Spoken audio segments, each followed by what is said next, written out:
here. Whoa. That audio check coming in good?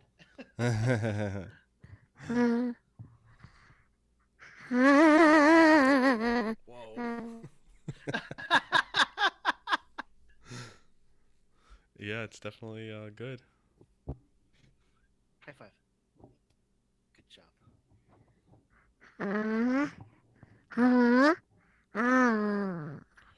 All right, I think we're live. Oh, are we live? We're Oh, live. Say hello, world. there we go. All right, yes, we are live.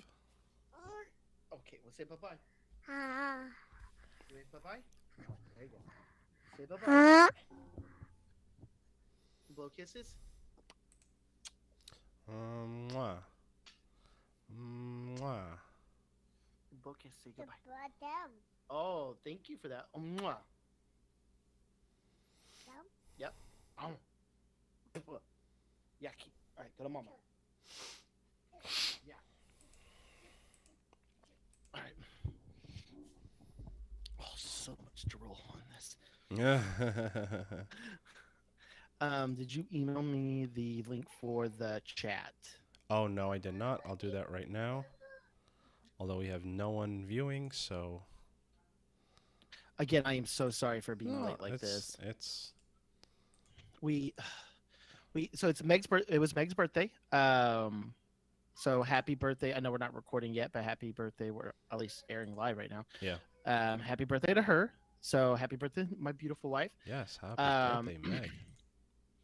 So we were going up. We went over to her mom's house. As soon as we got over there, like apparently like 5 minutes before we got over there, power went off. Happy birthday, she lost power. Like their whole side of town lost power because Oh my we god. decided to randomly get this last minute flood here in Houston, as is normal. That's so annoying.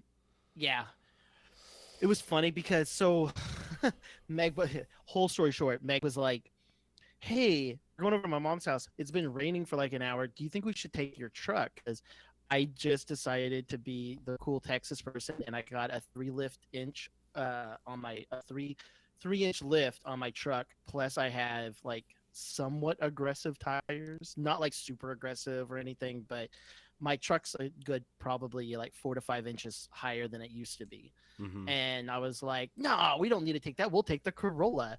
I was like, it's not going to be bad. And we saw 2 vehicles floating in Oh water. my god. So, needless to say, I wish we had taken the truck. Right. Luckily, nothing happened to us, But we get over there, power's off. So, we had to sit around and drink wine with her mom for an hour until power came on and we were able to finally eat dinner. And then coming back over here, internet's out, and it's like trying to get stuff going. Power has been cut off at some point as well here. So hopefully we're good to go. Jeez. That's an event, huh? Yeah, it's Houston. It's great. Love it. Don't want to leave this city. I think we have people in the chat. I just haven't seen it yet. Yes, it's our trusty, always there for us, Jen and Sean. Hey, Jen. Hey, Sean. Give me a second. I'm just posting this on Twitter, and then I will send you your link. Okay. God,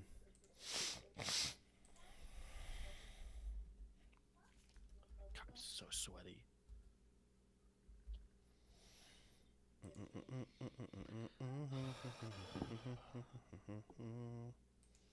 Okay. God, this pimple is just god awful. And I'm sending you the chat. I want to put on my ball cap and hide it.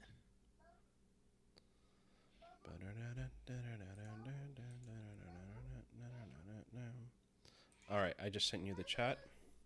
Okay. I'm going to close that. Okay. Okay, now let me pull up the chat. Yes, Jen. Yes, Sean. We are doing okay for the most part. Something I want to bring up on air of the week I've had.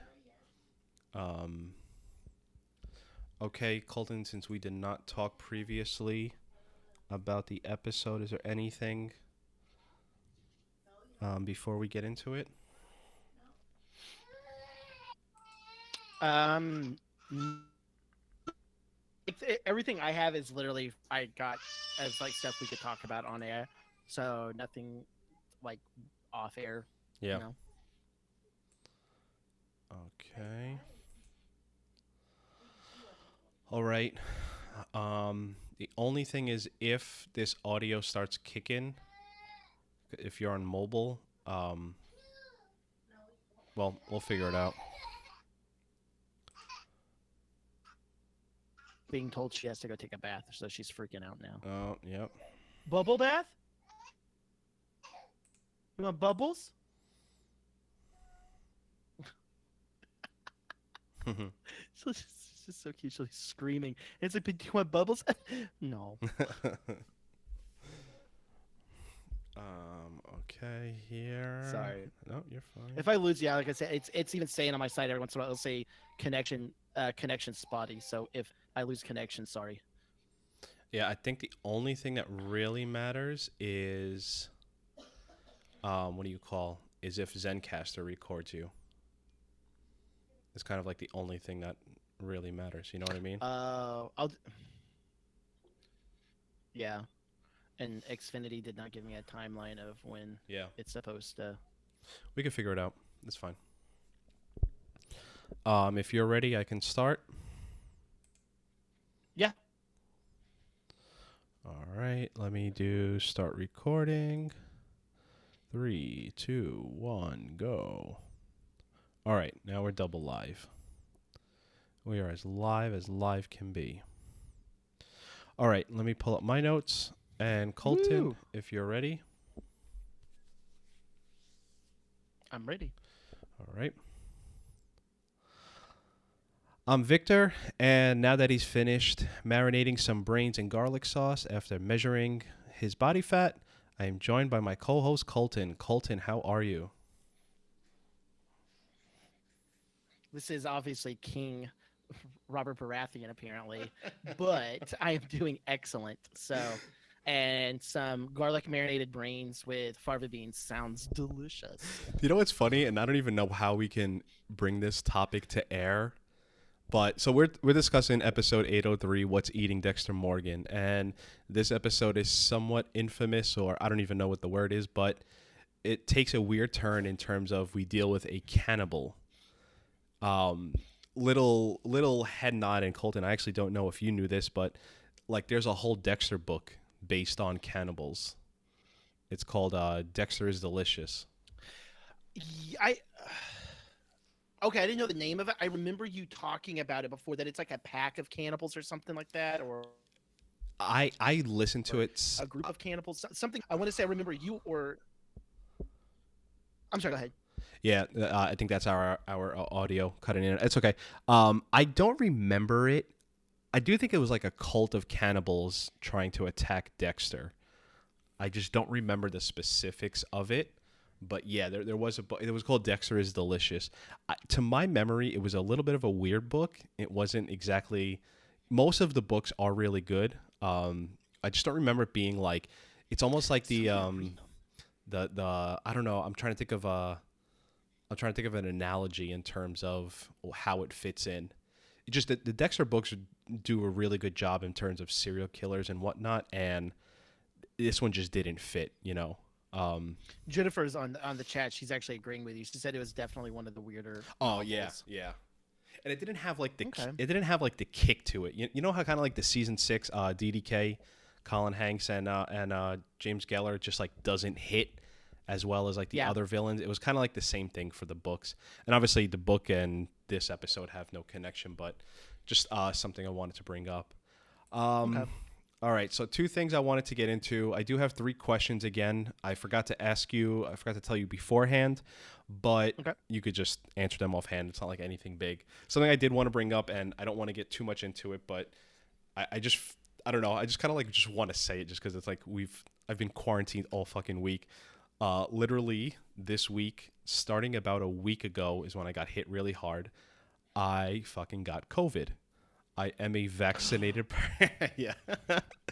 I am a vaccinated. I'm vaccinated, so and I'm not going to get into the whole thing, but I got COVID, and then my wife and my child left me, and that was one of the most depressing things ever in my life. And then because of COVID, though, because of Actually, COVID, that's why they. actually, completely unrelated. They just left me. I don't blame them, but So my wife and kid left me. They left the house for 2 days. They came back. I was quarantined in my own house, getting food by the door, like I was in what do you call like solitary confinement. you have like a thing, like a blanket over your head. It's like tethering apart. You're like squivering around, like We weren't even allowed to see each other. It was so terrible. And then to make matters worse, my son, who's 6 months old, also started getting a pretty high fever, went to the hospital, and if you've gotten COVID tested, you know how much that shit hurts if they go up your nose. My little 6-month-old fucking had to get COVID tested. And just that image in your head, you could just picture it. Yeah. I'm a bitch when I get tested, and God knows what that little man had to go through. He had COVID. Marissa never got tested, but we just assumed she had it because if I had it, the baby had it. She's been the only one watching the baby. How would she know? What do you mean? Would they be like, have you lost your sense of smell? She's be like, I've had COVID my whole life. Oh my god, I was the original patient. I'm patient zero. Well, dude, you want to know what's crazy? And what Colton is referring to is Marissa does not have a sense of smell pre-COVID. Before, it was. I probably spent 2 hours on our first date talking about that, not believing her, and I now lost my sense of smell. I realized it the other morning making coffee, and I was like, I can't smell this. And I just started freaking out for 2 minutes of just I can't smell anything. I picked up anything in my area, just started smelling stuff, and I can't smell anything. I lost my sense of smell. My taste is. Have you gotten it back? No, still right now. I was making coffee early. Oh no, I was cooking. Broccoli rabe and chicken cutlets, and just that overwhelming aroma that's usually in your house, the garlic and everything. And I was like, oh my God, I still can't smell. And I just freaked out. So that's my little story of what I've been dealing with this week. And it fucking sucks. And I'm not going to get into it. I do fully believe if I was not vaccinated, I would have definitely been hospitalized and who knows what else. Obviously, I live in Florida. If you know the news about what's happening in Florida, you know what's happening. So I just wanted to bring that up because, I'm friends with some of these people for my personal social media and stuff. So, we kind of all know a little bit about each other. Thankfully, I think we're all recovering. I'm recovering slowly, but that's that. I'm still here, unfortunately. Let's go. Let's go to our 3 questions, and then we can get into the episode. Okay. My first question is... And again, like I said last week, if you don't want to listen to this, if you didn't want to listen to me having COVID, you can go ahead and fast forward in the timestamps. First question, any good podcasts or a podcast you're into recently that you think it's worth of note? Yes. Oh, there's a specific podcast I've been listening to a lot recently. It's called Small Town Murder. I'm really into the true crime type of podcast. I mean, a lot of people are into true crime podcasts, right? There's Last Podcast on the Left. There's Crime Talk. There's Your Favorite Murder, stuff like that. Well, there's this one.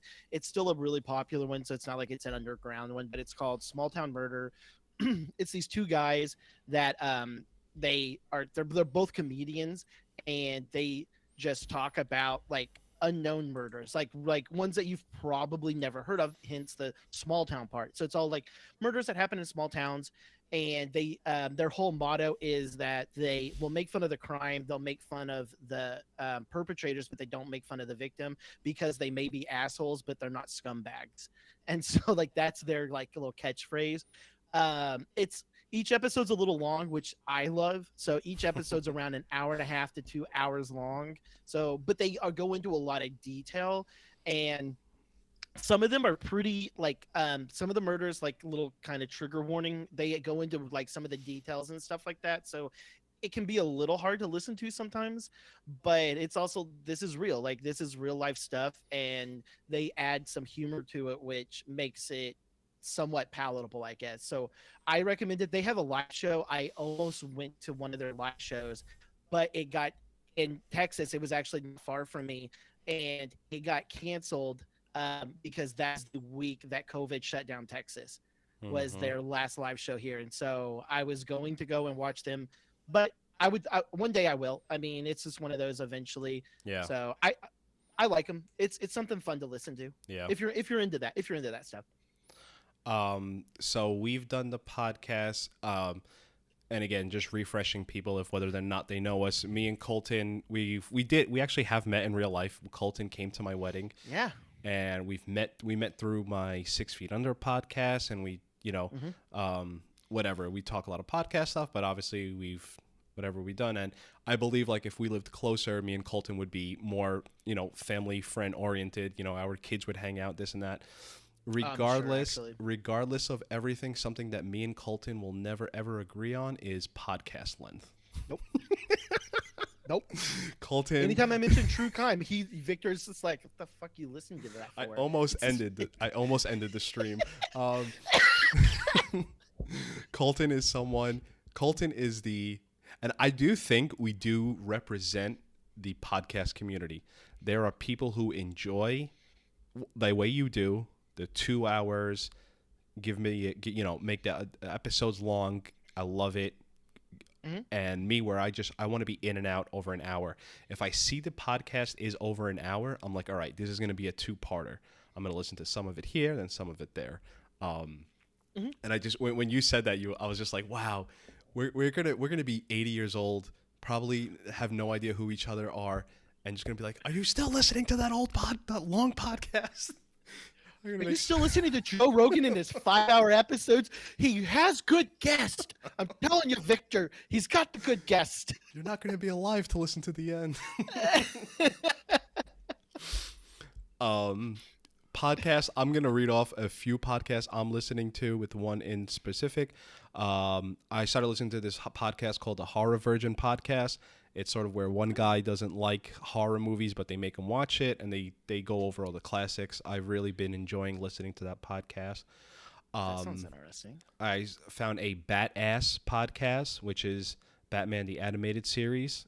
They review one guy who used to work for DC. They're actual comic writers and artists. And they go over each episode of the Batman the Animated Series podcast, I find it pretty cool. I started the Last of Us podcast today. No, The Last of Us is the video game. But one podcast I'm listening to, and this is my real nerdy self coming out, it's called Tandem Legends. It's this guy and the girl who play the Legend of Zelda games, and they go over like each part of the game as they play it. If you're a Zelda fan, it's awesome because it's like you just get to like go. Sorry. Yeah, they just go over, and each episode's like 55 minutes, which is just like shivers down my spine. 4 minutes too long. Sorry. So that's what I'm listening to. Yeah. No, I like. We are two complete, because we are two complete opposite spectrums, but the two probably biggest spectrums of podcasting right there. Yeah. Sean just asked, there is a Batman animated series podcast. Yes, it's called the Bat-Ass Podcast. It's Battass, and they do 2 episodes per episode, which is pretty cool because a Batman animated series episode is only like 20 minutes. It's pretty cool. Definitely worth check it out. Such a great show. My second question is, are you a return the cart guy? Oh, 100%. I used to be one of my very first job in college, I worked for Kroger's. I say Kroger's versus Kroger, I know, but I worked for Kroger, and I was a cart boy for 6 months, I think, before I was able to do stocking, and I will walk a mile to turn that cart in. Please do it. Do a common courtesy. Turn that cart in, please. Yeah. So am I. I think society as a whole is better because we are return the cart people. And if you think of how little time it takes, and that's not even mentioning, I know that's like someone's job to do it, but that doesn't make it any better. Yes. Yeah, their job is to take the cart from the cart holding corral. Right. It's not to go through the parking lot and get the tipped over carts. And God forbid the little locks have gone into place because it went too far. Sorry, No, I'm with I you. will I'm go on with a you. I will go on a tangent on Yeah. that. Yeah. I see. I am return the cart to the store. I don't even go in the huts. I go like I'm going for round two. If I'm normally in the corral, but I am this guy. And Meg gets so mad at me sometimes. I'm this guy. When I go to the corral and the carts aren't like even, I'll actually start pulling out carts to make them go in even, and I'll make a line just because I'm like, no, I know what this feels like when you have to go through and you're having to do all this stuff. Not even just for the employees, but then you have like elderly people where they can't get the cart in, or people with disability and they can't get it in because you have carts like stacked like three tight and stuff like that. So I will literally go in there and rearrange them just so they go in a single file line. And yeah. And what's funny about that is I used to do that pre-COVID, and didn't even matter. Still got COVID. Pre-COVID, I would put all the carts back for sure, but I more. Sun kills it. I mean, I'm sorry. I'm not. Yeah, I don't know. I guess I don't worry about touching the stuff because I got all the alcohol and the thing. Like I do. I'm not saying you didn't do that. No, But I know. I mean, yeah, I was as safe could be, and I still got it. Regardless, like, yeah. I go right back to the store, and I try the You're better than me on that.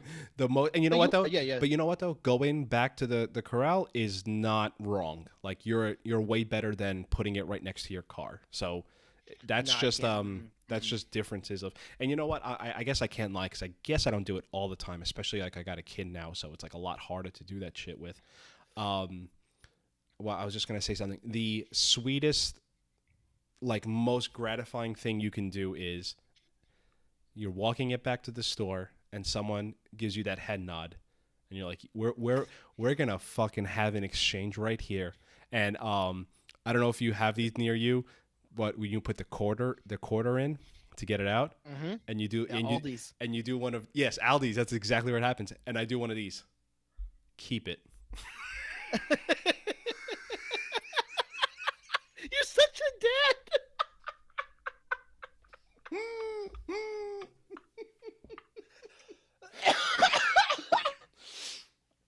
You're such a dad. Get yourself a sody pop with that. No, Oh my no, God. no, no. Thank you. I'm crying. I'm crying for Oh that my shit. God.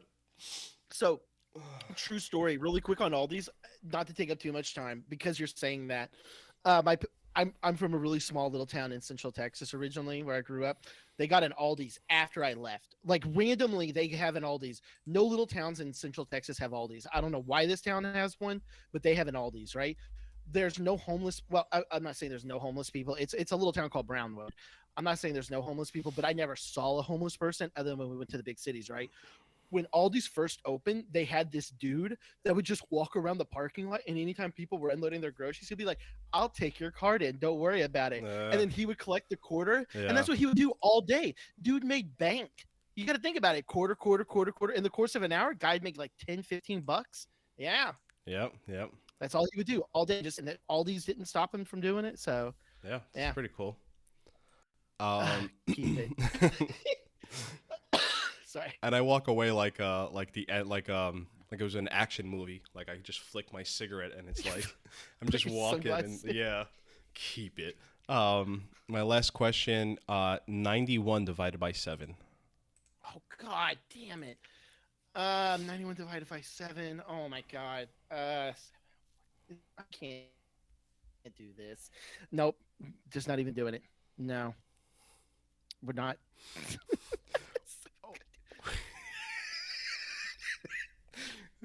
People can hear my wheezing now. Oh my God. Let me just pull up my calculator. 13, because it is Friday the 13th. Was that where we were going? Oh no, I was just thinking of something out of the ordinary. But good job. Yeah, I had to pull up my calculator. That's not a good job. 803. What's Eating Dexter Morgan? You know where the episode title is from? What is Eating Gilbert Grape? The first movie that ever made me cry. No, I've never seen True it. story. What? Never seen it. Oh my god. Leonardo DiCaprio? Yeah, Leonardo DiCaprio, Johnny Depp. What is her name? I cannot think of her name. She was so famous there for a while. No, I'm just gonna pull it up. Oh my god, she was like super famous in the '90s. It's probably in the chat at this point. Juliette Um, Lewis. Um, Juliette Lewis? no, it was the girl he was having an affair with. Mary Steenburgen? Steenburgen? Mary. That's it. Oh, I have never seen this woman in my life. Really? I think that's it. Mary Kate Schlart. Oh my god.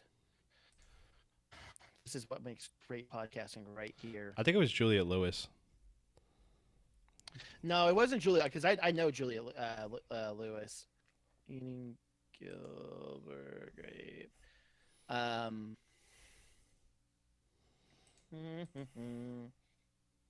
Julius. No, yeah, it's Mary Steenburgen. Yeah, that's it. Oh, I've never seen her in my life. That's it. She's Doc's wife in Back to the Future 3, and then Oh, I know her from also... Step Parents. Yes, that's it. Yeah, she's the mom in Step Brothers, not Step Parents, Step Brothers. Yeah. Yep.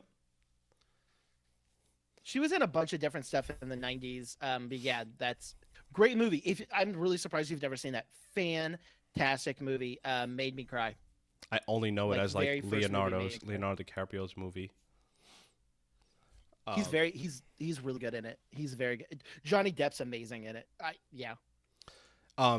Yeah. I was just trying to, you know what I should have looked up, but I know it does. I think it's more of a play on words because obviously, like we already discussed, this is the episode of where we're dealing with a cannibal, but I think more so it's even like the way Dexter ends this episode, like I consume everyone around me, like I'm what's wrong, and you know, so there's obviously, and then I never realized what the opening of this episode, like how it's supposed to like foreshadow what's about to happen, because the episode opens up and you think it's blood, but it's actually Harrison eating a bunch of popsicles, and you know Dexter thinks it's blood, and he walks in and he's like, "Oh my god, I don't know, whatever."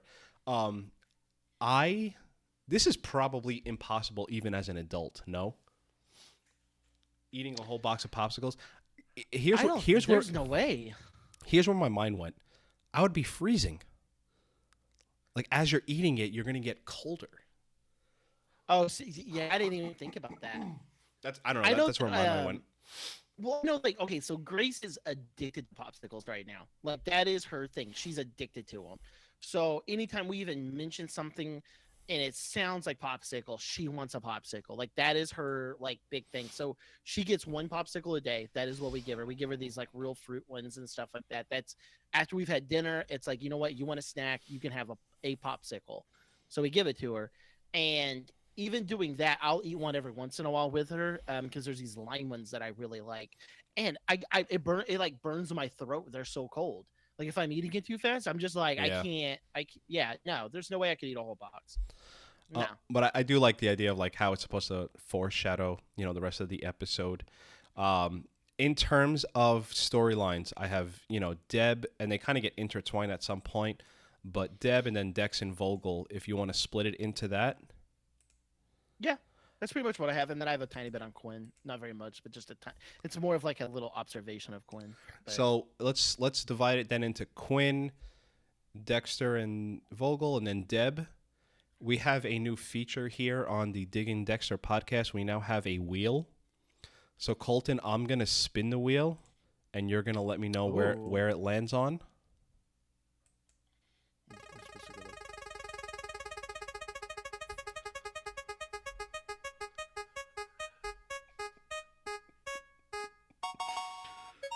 Morning Zoo. Oh wow! where did it land, Colton? It landed on Dr. Vogel. That's crazy. Oh my god, I was wanting to talk. That's amazing. That's amazing. All right. So again, I have like I'm gonna wrap this in with Dexter if that's okay. Yeah. Just because in terms of how it all corroborates together. Dexter arrives to Lyle Sussman's cabin, and we see that the brain surgeon repurposed the crime scene in hopes of getting Miami Metro off the case. And, the next scene is we see that the brain surgeon sends 2 pieces of the brain to Vogel. Remember, like his and hers, and then he texts her, hey, it's outside. And I know it's a show, and maybe that's my answer. But, like, if the brain surgeon, we are assuming, wants to kill Vogel, or at least we're led to believe, why doesn't he just do it right there? I guess it's a show, right? Yeah. Let's just say it's a show, and we can move on. I mean, we kind of know, I guess, why. Like, if you know how that show's gonna end. Sure. Yeah. I was just kind of like, this is stupid. Just go out there. Just go take care of it already. But whatever, it's a show. I guess I'm trying to put myself in the Colton's shoes when I first watched it. I guess that he thinks it's a game and he's just wanting to toy with them. Sure, that could be it. That's the only thing I can guess. Yeah, that's just I guess it's a nitpick. I'll admit to that. Vogel, while talking with Dexter, realizes how bad Dexter feels for because of Deb, and like she's sort of straight up analyzing him on the spot.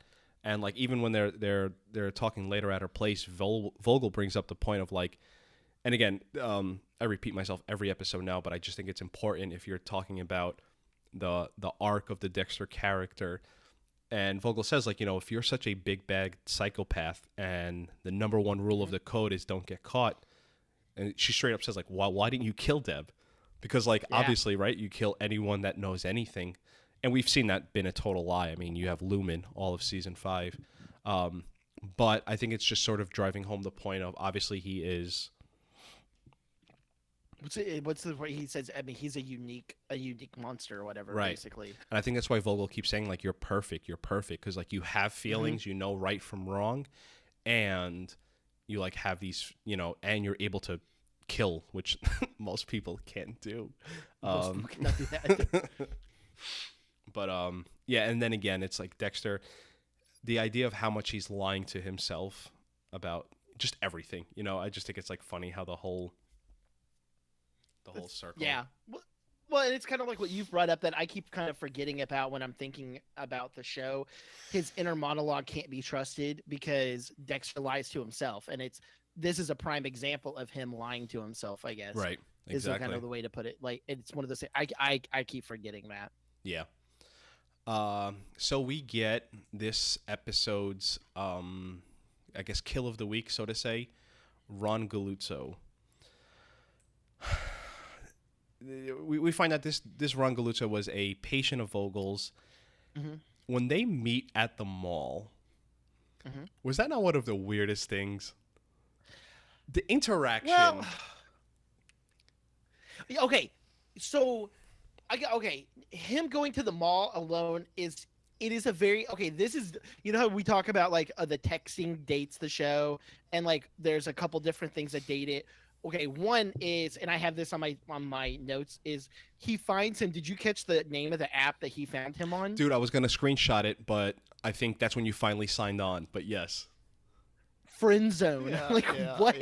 Yeah. Okay, so he finds him, and it's so cheap looking.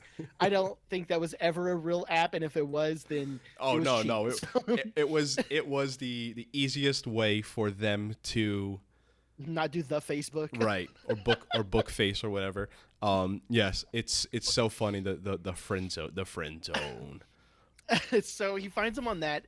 Okay, that alone was kind of cheesy, but okay, he goes to the mall, which I'm kind of like, this is weird. But then I'm like, okay, I forget that I haven't been to the mall in I don't know how long.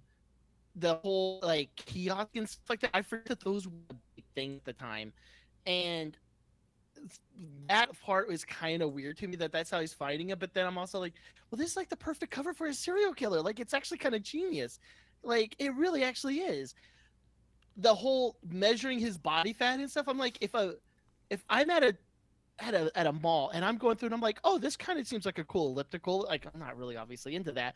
If this cause and some guy comes up and is like, let me measure your body fat. No, get the fuck away from me, sir. But Dexter like goes for it. He's just like, yeah, let me flex out my muscles real quick for you. I just couldn't tell. Is he like supposed to be? You know what? It's No, he's a guy looking for his meal. That is what he is. He's supposed to be creepy because he's at the grocery store. That's how I took it, at least. The mall's this dude's grocery store. That's exactly what it is. yes. I guess you're right. It was so awkward. Just like get on here and whatever. You know what I guess didn't help me is I never got to see him perform. When I mean like capture somebody, kill them, chop them up, Okay. like you know what I mean. So I never like really believed it was him.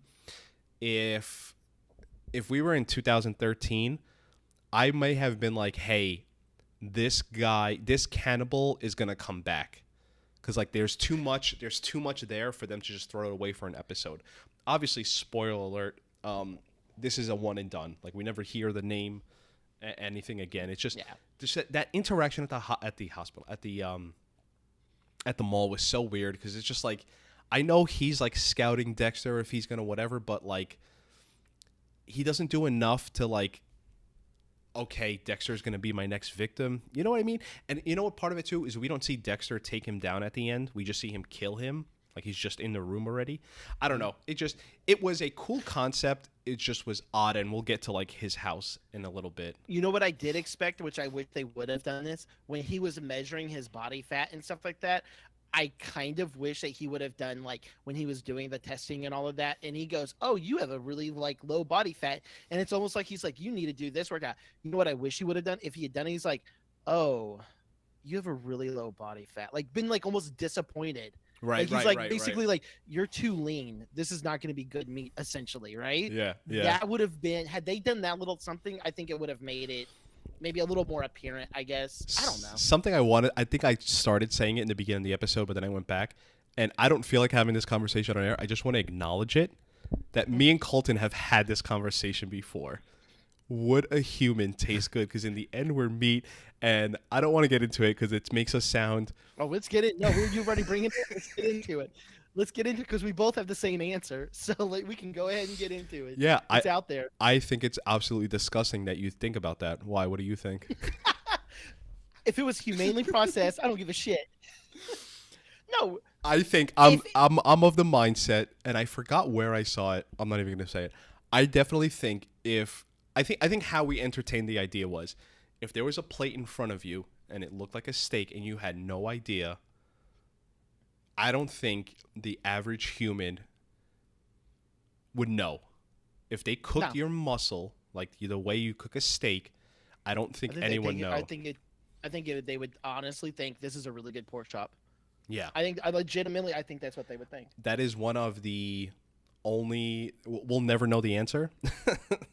But like I'm with you on that. There's other stuff I want to say. I just don't want to say it, but let's move on. Okay.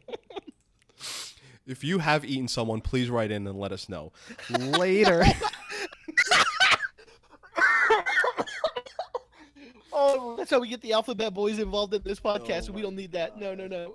Later when Dexter okay, so this is another thing I brought up, and I think I'm getting a little nitpicky this episode, so I just want to say this and then let's fucking just move on. Okay. You have Dexter goes to Galuzzo's place to vet him, and we find out he's straight up a cannibal. He fucking has in his fridge, thigh, fucking brain. He's marinating a brain in garlic, which it's impossible to do, but whatever. This is a show. It's heightened reality. We've said it before. And we have a Miami in the past 8 years of Dexter's life where there was an ice truck killer going around terrorizing Miami. Mm-hmm. There was the Bay Harbor Butcher, which was Dexter, but still. You have a Skinner that was skinning people, Trinity, and that whole FBI thing. You have a Jordan Chase. You have Doomsday Killers that will... Still on the run, according to the FBI. All in Miami. Miami is so small for this kind of shit. Like, it's just... it's it's just absurd. You know what I mean? This is, it kind of stinks that they decided to bring this up 87 episodes in, but I wonder if something like this could have been brought up as a season-long villain, you know? Well, a person that's consistently brought in, because my thing with the whole cannibal thing is he has the stuff labeled. He has it labeled. He's okay. You talking about the marinating the brain and like it wouldn't be possible and stuff like that. I'm not going to get into the anatomy of it or anything like that, right? Okay, baby girl. Oh my goodness. I'm not going to get into it too much on that part of it, but um, for him to be doing all of this is clearly something he's been doing for a while. He's got his favorite parts where he's like, I've got thigh, I've got this, I've got all of that. No, baby girl. Oh my goodness. Go to mama. He has a processor. He has a processor. So this is not whoever's in his fridge, in his freezer is not his first kill, right? So he's been doing this for a while. We've never heard of this cannibal. We've never heard of people that a body's showing up and they're missing key organs that may or may not be delicious tasting. Right. I find that extremely hard to believe. And that goes into my notes as well with Quinn and Batista are literally the worst cops to ever exist, but I'll go into that more later. So okay, sorry. No, I'm trying to think of what you're talking about, but yes, yes, I do think this was something that was, you know, like they did last season with Ray Spelter. He was almost like a 3-episode arc villain, where that definitely felt like that could have been a season-long thing. This is just something, of all the serial killers that they just sort of bring up, Dexter catches them, they kill them, end of story. I wish this one was definitely fleshed out a little more. And like, let's face it, we all think one thing when we think cannibal. We think Hannibal. Obviously, you know, Right. like it's like whatever, it's the most whatever. But yeah, just interesting as a whole. Wow, Yeah, no, I agree. something I totally think I can. I do have sound.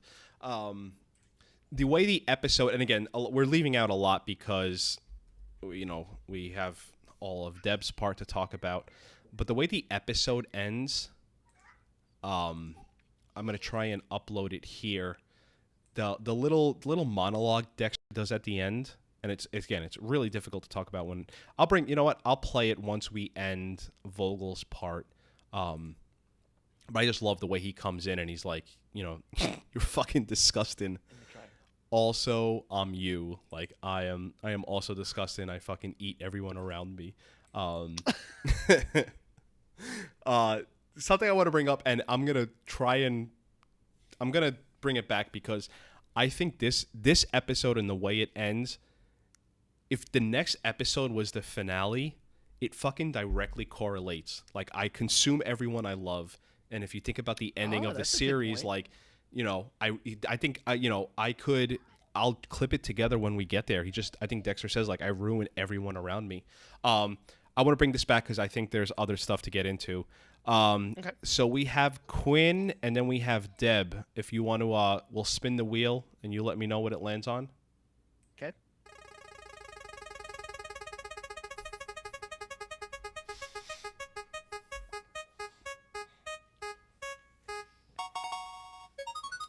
My co-host, Colton, what did it land on? It landed on Quinn. Oh, my God. That's amazing. Just... Oh, my God. So go ahead. I have nothing on Quinn, so go ahead. Okay. I have the smallest amount on Quinn, okay? My main stuff that I have on Quinn is it's more or less questions, I guess, and that I wanted to ask you. And we can ask, I guess we can also ask the audience. This is what's so great about doing us live now. Is Quinn a good friend or nah? The Deb. Because he goes to Dexter, the one person he probably shouldn't go to tell him, by the way, your sister almost got a DWI. So the reason why I'm going to say yes is because I don't think Quinn knows.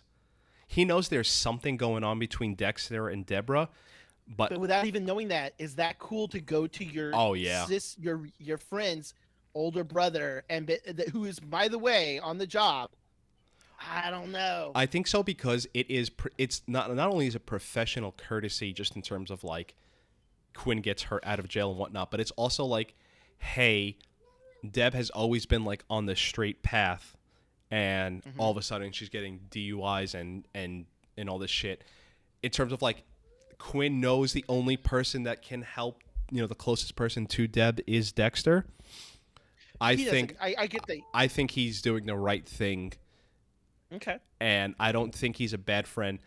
More so, if I can alter your question, Mm-hmm.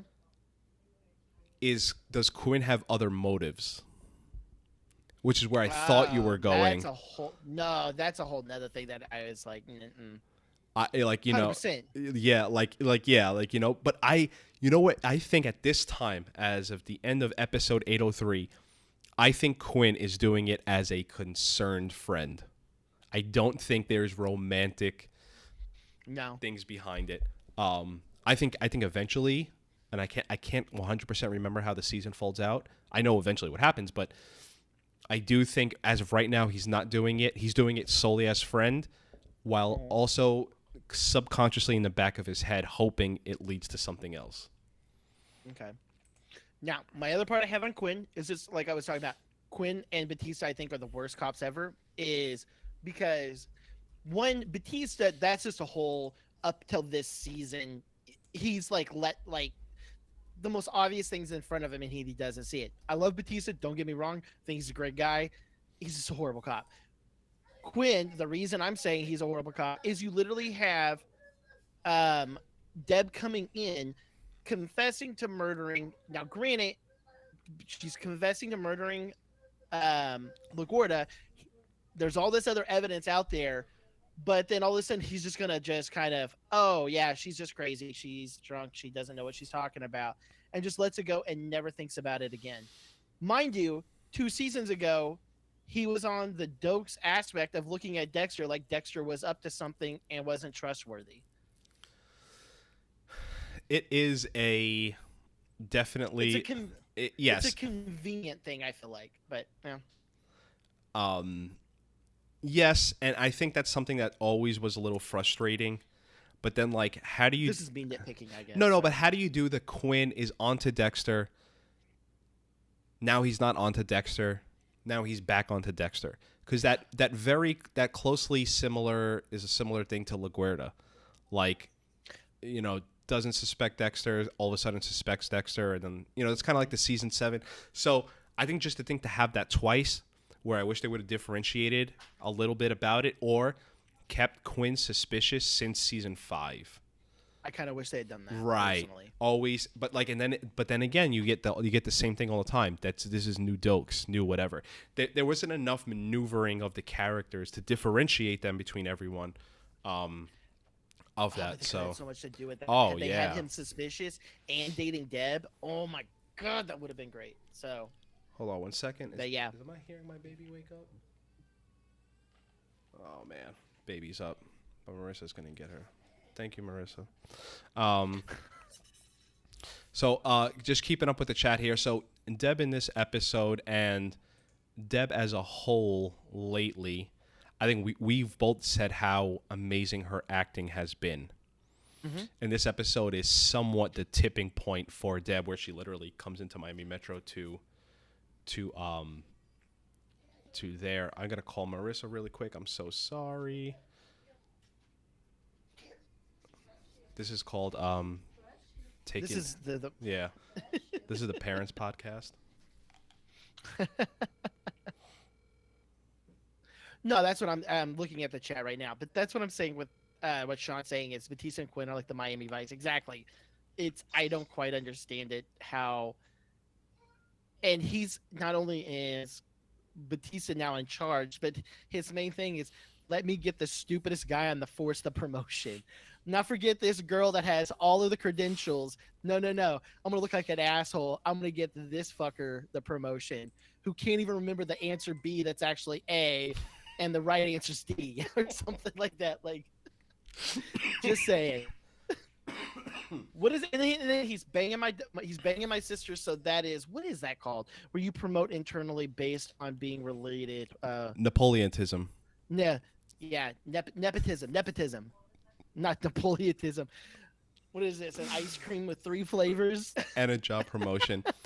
To go back to what I was saying in terms of, we were talking about how great Jennifer Carpenter has been this season. And then Sean said in the chat, like, Deb's finally awesome. So I was like, well, what do you mean by that? Like, let's expound on that. So, and it's something that we both have said, and I think it's telling for the Jennifer Carpenter Deb character. Jennifer Carpenter is better. This is Sean, is better at playing broken than playing a straight cop or any love angle. And it's so like she is. Dexter Michael C. Hall always carries the show. Mm-hmm. Jennifer Carpenter has definitely been carrying acting wise this show this season. 100%. Just all her acting, all her brokenness, her all of it is just pretty amazing this season so far. To get into Deb, she wakes up on the side of the road where she gets pulled over, by the way. Oh, I guess where she's whatever. It's literally across the street from Gower Studios where they do all their film sets. Was it really Miami? What? No. It's yes. Some part of California. It might be Hollywood. This is the same exact location where the Skinner gets Dexter in season 3, and Deb picks up funeral pictures in season 5. This is just a very used location. I have pictures, but it rotates so much, whatever. Wow, Colton, you know what's so funny? I have almost the same question that you have. I have in my notes, I have in probably the most genuine relationship character to character moments is Quinn really trying to help Deb. That's so fun. I didn't even realize I wrote that. But just the way he's obviously probably the only non-judgmental positive person in her life. Like obviously Elway's there. But yeah. Deb, go ahead. I'm sorry. Oh, I was just going to say opening to this, and I don't know if this is just like a little thing that they're just doing it so well, because one of the things that like she says at one point, I don't remember if it was when Quinn was driving her home or if it was when she was in the quote unquote drunk take, but she wasn't actually in the drunk take because they were being nice to her. Just the way that they have her presented and everything.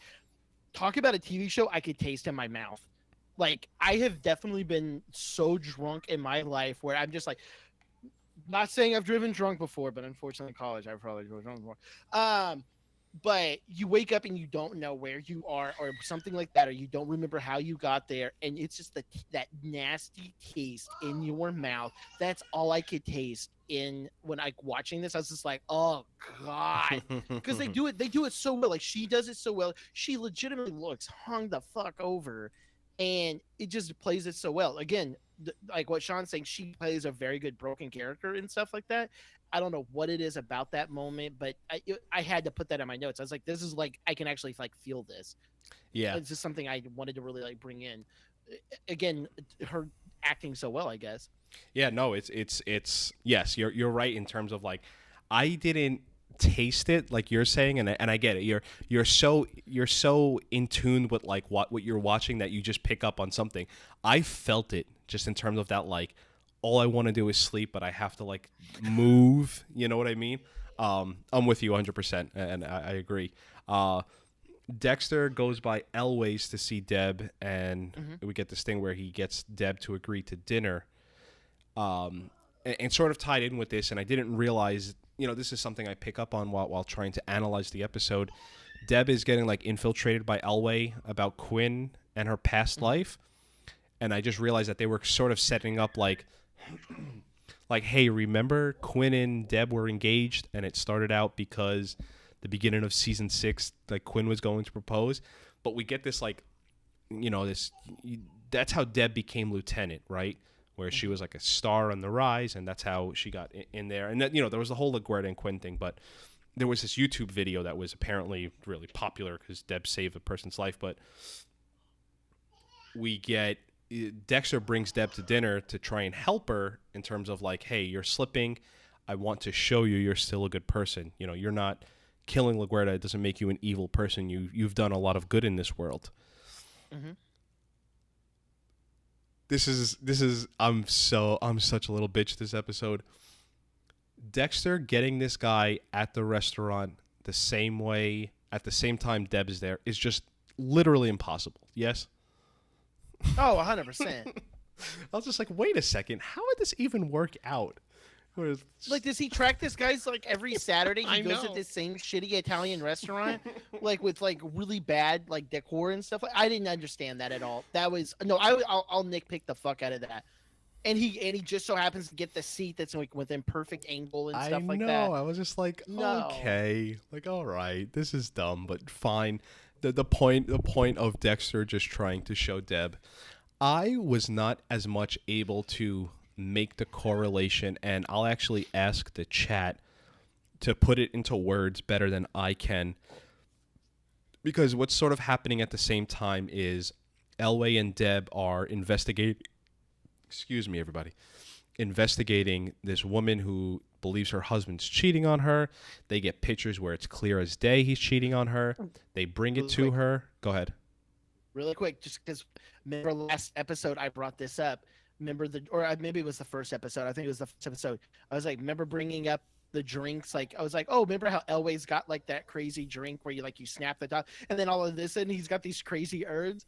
I don't know what it is. This dude loves drinks. He's got all these crazy powders. I don't know what it is.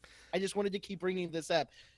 Who in their right mind is this obsessed with beverages? I don't understand. When I was quote unquote recovering, like I said, I still have, and I was very dehydrated. I forgot I have all these little thing where it's like, I think the buzzword is electrolytes. And if it just says electrolytes, yeah. So I have all these little drinks. I'm literally looking at it, and I was trying to rehydrate myself without even making the connection of what you're saying. I have all these little things that I am obsessed with when I get sick or dehydrated, of like electrolytes, electroblast. It's Chinese herbs and medicinal properties, specially formulated, knock the hangover right out of you. Yeah. And it's just like Kool-Aid. Like it's not, it's nothing. That just doesn't taste good. That's all it is. So Elway gets these pictures of this woman and brings it to her, and she's like, nope, that's not my husband. It's not in the clearest day. It's not in the clearest light. The light's not great. It's not a head-on shot of him. I don't believe it. I'm going to pay you. See you later. Mm-hmm. All of this is to say, Elway tells Deb, like, hey, Deb is like, well, what the hell? She couldn't have any more proof. And he says, people are used to living in denial. It's easier. Mm-hmm. Does Deb take that as like she's in denial, that she's a bad or a good person? Because this is what catapults her to do the confession. That's how I took it. Yeah. Okay. That she was essentially living in a denial to the point that not so much that she isn't denying what Dexter is, because she clearly knows what Dexter is. She clearly talks about what Dexter is, but the denial of the part of I'm not I'm not a good person. Like, in her mind, she's living in denial, thinking that she is somewhat of a good person, and that she's having to live with this guilt when she could not live in this denial anymore by confessing, and whatever that may be comes from it. That's how I took it. So this ending, I'm like wrapping it up all as one, but I said in our first podcast, in terms of this show is lazy writing versus bad writing, compared it to Game of Thrones. Mm-hmm. And something here is where I got pretty annoyed in terms of a cop-out. And what I mean by that is Deb has her breaking point. She heads into Miami Metro. She's completely drunk, wants to confess. She does so while never mentioning Dexter, right? We spoke about it. She just says, I killed LaGuardia. I was there. Quinn is doing his best to be like, no, it wasn't you. We have the evidence, the Strada's gun, et cetera, et cetera. So I remember, like, this was a trailer moment. She walks in, I want to confess to killing LaGuardia. How much better is this scene where if Deborah's like, no, I killed her. And she's like, no, it wasn't you. And she's like, no, it was Dexter. It was me and Dexter. Oh, that's crazy. That's insane. Dexter's the Bay Harbor Butcher. To your point, he killed Trinity. That's where Quinn's ears may perk up. Jordan Chase. Like, Deb, I guess my point is, Deb is spiraling out of control. but only like 25%. I don't think she wants to take Dexter down. I think that the only reason I say this, okay, is one of my notes that I have is um, D- uh, Dr. Vogel mentions to Dexter something I don't remember the exact quote, but it was something along the lines of sacrifice. Deb's willing to sacrifice selfish love for him. Deb doesn't want to take him down. Now, obviously, the reason I put that down in my notes is because something Dexter says foreshadows. I am so sorry. Foreshadows like a motherfucker about how this season ends. Right. So the selfless act of love. Oh my God, I am so sorry. The sacrificing of the selfish love that she has. She wants to take herself down. She doesn't care about that. I don't think she cares to take Dexter one way or the other. I don't think she cares what honestly happens to him at this point. She just wants to live guilt free. Is all that I can figure. That's just kind of how I've taken this. So you're not. I get that point. I get Deb is not there to take down Dexter. She's there to confess. What I mean is, as she's talking, Quinn is like, everything you're saying is insane. None of it makes sense. She doesn't want to implement. She's willing to lie. I think this is where it gets kind of like a weird catch on this. I think she's still willing to lie about how it all happened to not implicate Dexter. But then what the hell is this confession? Like, it's not because whether Dexter was there or not in her head, it doesn't matter. She's still the one that pulled the trigger. That's how maybe I'm wrong. I'm not saying it makes sense. I'm not saying it makes sense. But half the show doesn't make sense when you look at some of the stuff that's going on. Sure. So that's how I think it is I don't think she wants to put Dexter out there, and she's willing to lie, but she's still willing to confess herself, which ultimately, if it was to even happen and she was to confess all this, I would still be like, well, a lot of this shit still doesn't make sense. She'd probably get off.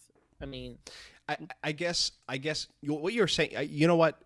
You're taking the correct writer's approach in terms of answering, like, why isn't she going full 100% off the rails? I'm playing corporate. You're playing corporate. I'm playing a corporate maverick.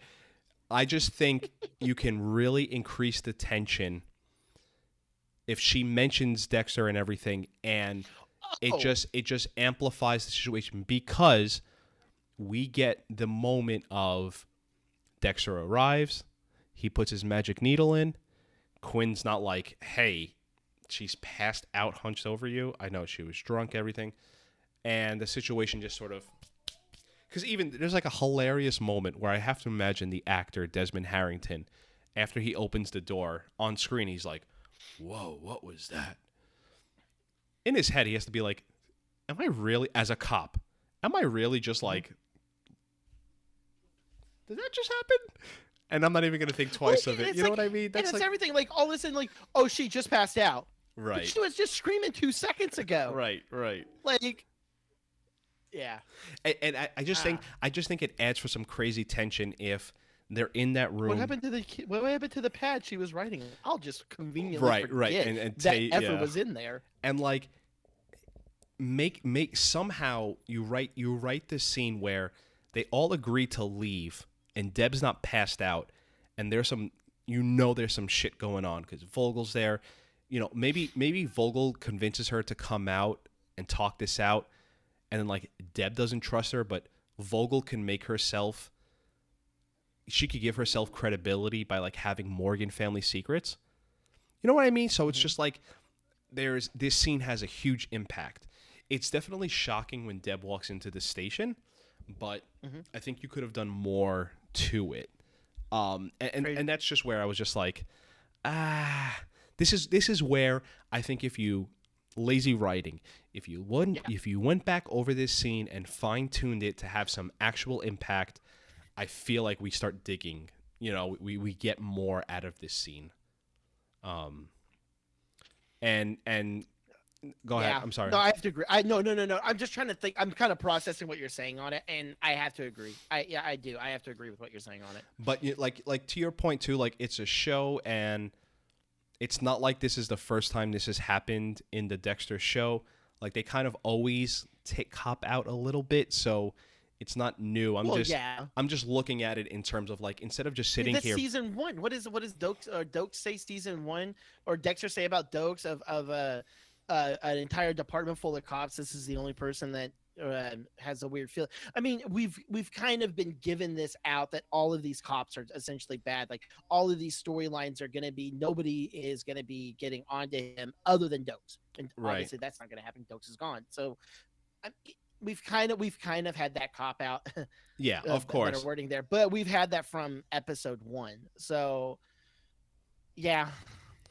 And then something that I think I realized this episode is Dexter, almost for the first time in the series, bows down to Vogel in terms of like Dexter clearly cannot handle. You know, he says, "I can handle Deb. I can handle Deb. I can't handle Deb anymore." Mm-hmm. Finally bows down to Vogel and is like, "I need you to help me." Gets her to, agrees with her to let her help him. And I think that's a problem we finally have. Dexter is too big to see, too big to handle, and he clearly needs help, which I like how that that portion is done with. What I wanted to bring up as the end of the episode, when I was bringing up where Dexter walks into the room and he's about to kill Ron Galuzzo, and I want to play this little clip because it's one of my favorite monologues of the show. Okay. I think it's about a minute and change, but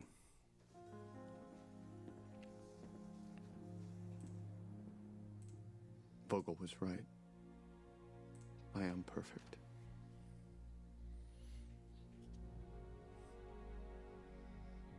But only at one thing.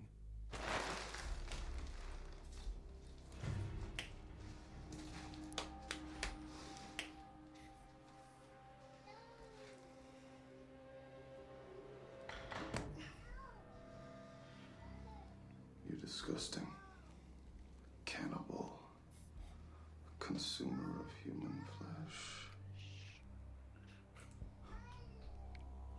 There was a time when I couldn't imagine anyone being what you are and doing what you do. But now I realize I'm just like you.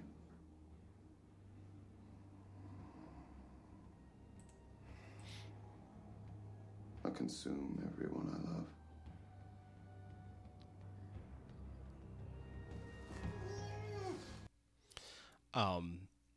So like I was saying, like this so directly connects to the finale in terms of where Dexter, the character, leaves off.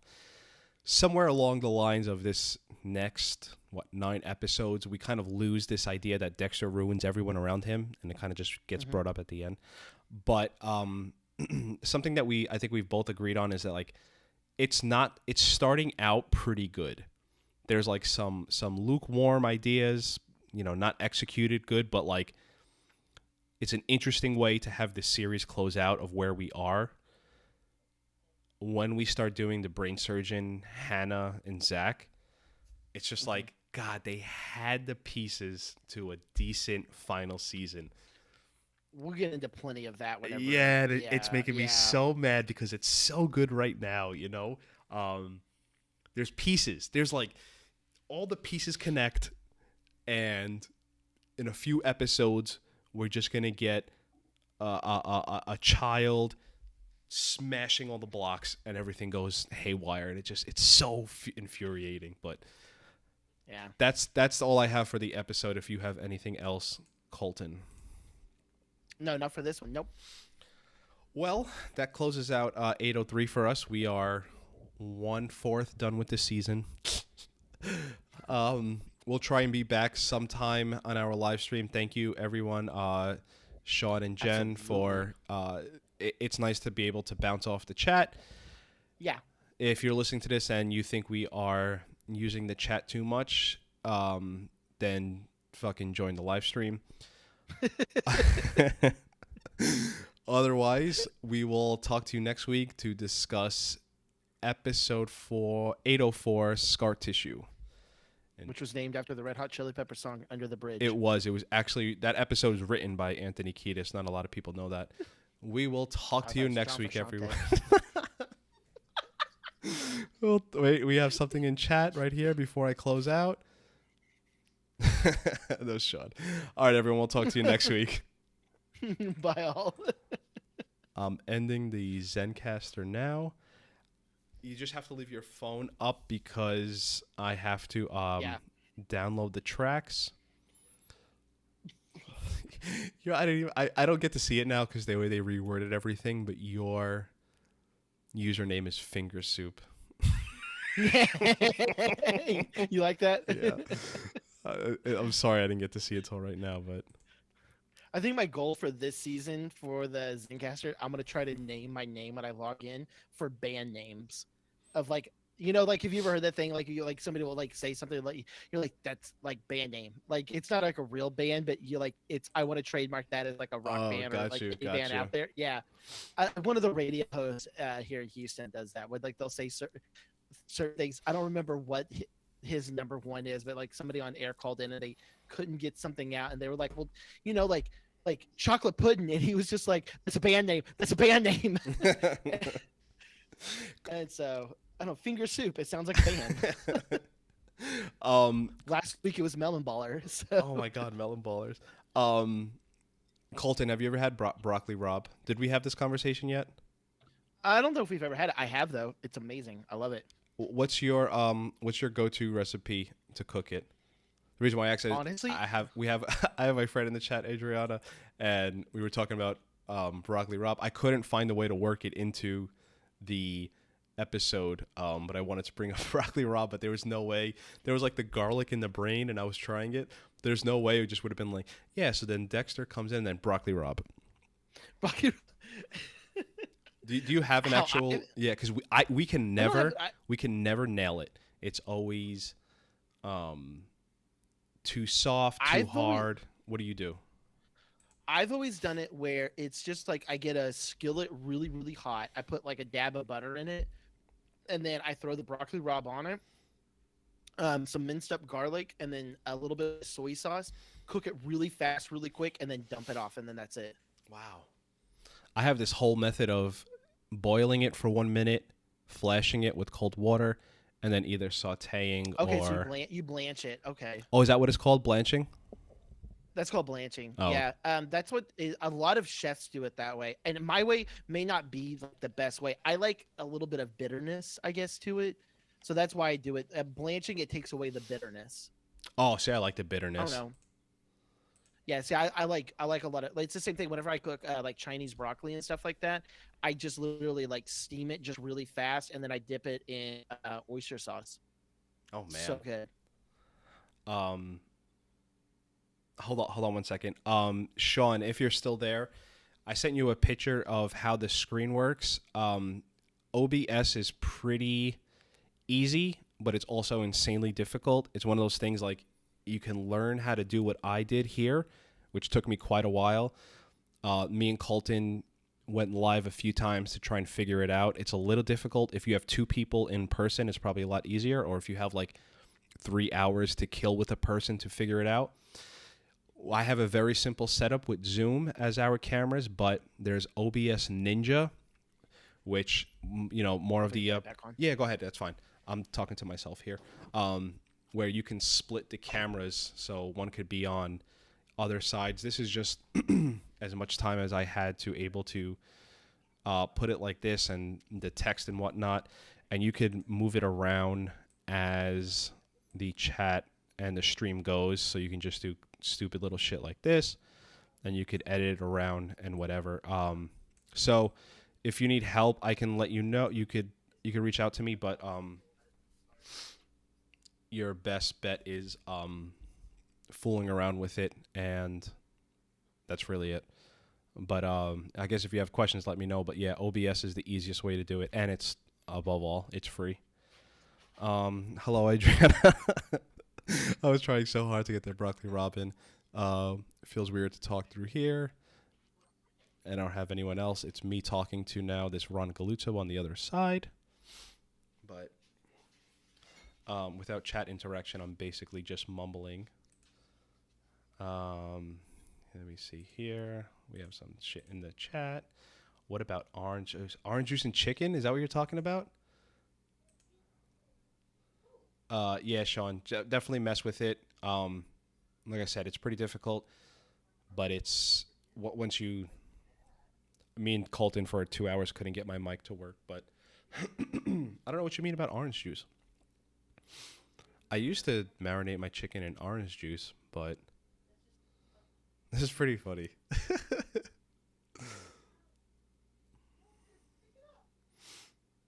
Now it's just people. Hey Jen, if you're still here, awesome. Thank you. Thank you for always hanging out with us.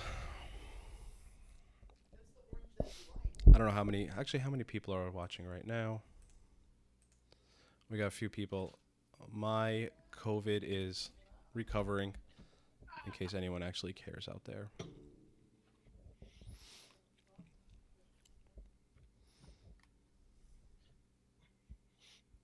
What important things did I miss? We decided next week we were going to actually get Michael C. Hall on. Okay. So if you could take a break next week. Yeah, that's no problem. Easy. Hey, so it's updated in there, and it's not in there. Oh, is that because I messed around with it? No. What the hell? I'm on vacation this week, so I could play around with some stuff. We're just working on some stuff. Yeah, man, that's the best way to go about it.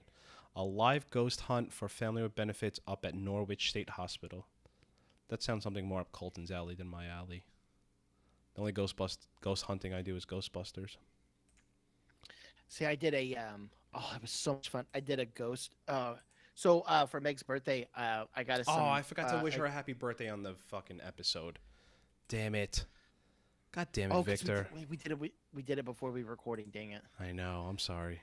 Sorry, Meg. Happy birthday. But it's on the YouTube, right? Yeah, it's on YouTube. It's all on the YouTube. Okay. Yeah. We went down to Galveston and we went to this restaurant. So the really popular area in Galveston to like walk around is called the Strand, and there's like restaurants, there's stores, there's all kinds of like touristy stuff, right? So we went to this restaurant down there, and then we were walking around. We went and got old timey ice cream, and then we went to this little park area to go and sit and eat the ice cream. And then there's like at the park, there's like kids like running around and stuff like that, like playing. So we were like, Grace, go play. So like she was like kind of figuring out like how to play with the kids and stuff like that. And so while we were sitting there and we were getting ready to head back to the truck to drive home, there's a like a haunted ghost tour like coming by, and I was like, oh, that actually sounds kind of cool. And it reminded us when we were in New Orleans a couple years ago, we did a ghost walking tour in New Orleans. So much fun. Like New Orleans, Galveston, like places like that, they're kind of similar in like their just their environment, just their culture, and it's just so much ghost stuff. Like if you can go, I mean, because you have like buildings that were built, before this country was like fully like independent and stuff, because they were these different ports and stuff like that. Right. So you have like some of these houses that were built in like, like the early 1800s and stuff like that. It's awesome. Yeah. It's a lot of fun. Plus Galveston with all the hurricanes and stuff like that, you get some really cool things. What am I on here? There. Yeah, I did New Orleans once, but I think the only thing I did was the cemetery tour, and all I remember is melting in the fucking cemetery. See, I want to do a cemetery tour. I think it was St. Louis. I have to put my mic down to pee. I don't know if anyone's still in the chat, so do we have anyone in the chat? No. Well, we could leave it up for a second. Let me go pee. I'll be right back. But yeah, definitely leave your thing up because it's still processing. It's so annoying how Zencaster does it. Oh, Jen's still here. Say what's up, Jen. Tell us something. Let's talk. What's up, Jen?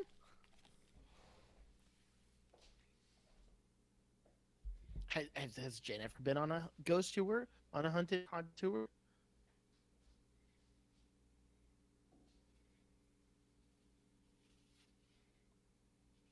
So you work nights, Jen. Or if you don't want to say, I guess I get that. But you only work nights?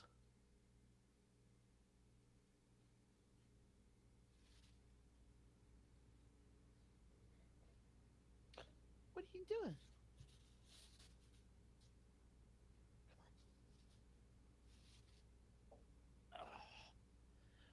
But okay, so you went on one in New Orleans. It was a lot of fun, though, right? Hmm? You say hi. You say hi. Oh, okay. Oh no, Sean, I'm not doing all that. That's too much.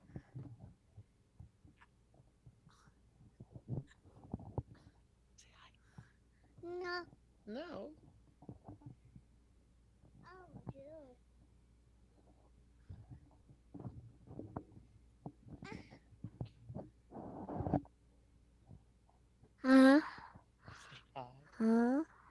If it's very loud, I'm sorry.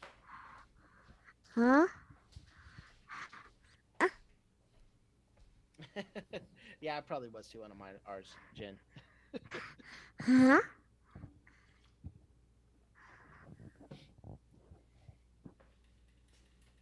She says hi. Jennifer says hi. You wave hi. Hi. Wave hi. Wave hi.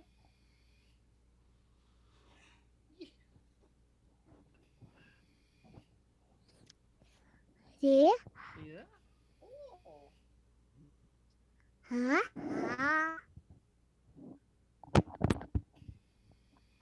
We're trying. Oh. Uh oh. Uh oh. Thank you.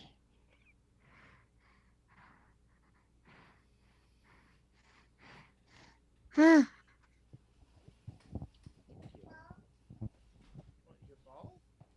I don't have your ball.